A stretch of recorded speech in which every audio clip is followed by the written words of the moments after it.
சின்ன வயசுல இருந்து நமக்கு ஒரு கதை சொல்லியிருப்பாங்க, அது சிலபஸ்லயே இல்லை, எல்லாருக்கும் தெரியும், காக்கா கதை இல்லையா? இந்த காக்கா கதையை பற்றி நான் ஏற்கனவே பேசிட்டேன். இன்னைக்கு பேச போகிறது அது இல்லை. இங்கிலீஷ் மீடியம் இதெல்லாம் ஆஃப்டர் 90 சில்ட்ரன் தான் இங்கே நிறைய பேர் வந்திருக்கிறீங்க. ஆஃப்டர் 90 கிட்ஸ் எல்லாம் உங்கள் எல்லாருக்குமே தெரிஞ்ச கதையை சொல்கிறேன்.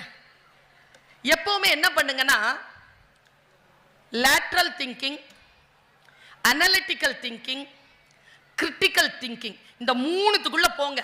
என்ன பாயிண்ட் வந்தாலும் புத்தன் சொல்றாங்க, அவர் சொன்னார்ல, புத்தன் சிறந்தவன், ஆண்டாள் அவனை விட சிறந்தவன் சொன்னார்ல. எனக்கு புத்தன் சிறந்தவனாக தெரிகிறான். ஏன் சொல்றேன் பாருங்க. புத்தன் சொல்றான், இஸ் a teacher. புத்தன் காட்டிய வழியில் உன்னை நடக்க ஒட்டாதபடிக்கு புத்தனே வந்தால் நீ அந்த புத்தனை கொலை செய்யலாம். இப்படி யாருங்க சொல்ல முடியும்? புரிஞ்சுதா? வேகமா சொல்லிட்டேனா?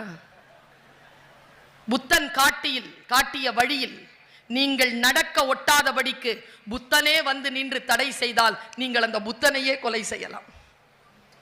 புத்தம் சரணம் கச்சாமி, விட அவனை. சங்கம் சரணம் கச்சாமி, விடு சங்கத்தை. தம்மம் சரணம் கச்சாமி, தர்மத்தோடு நில் என்று சொன்னவன் புத்தன். நான் தர்மத்தோடு நின்று கிரிட்டிக்கலா திங்க் பண்ணுங்க, அனலிட்டிக்கலா திங்க் பண்ணுங்க, லேட்டரலா திங்க் பண்ணுங்க பாப்போம். எதுவா இருக்கட்டும் நான் இப்படி திங்க் பண்ணதுனால தான் சில வெற்றிகளை அடைந்திருக்கிறேன்.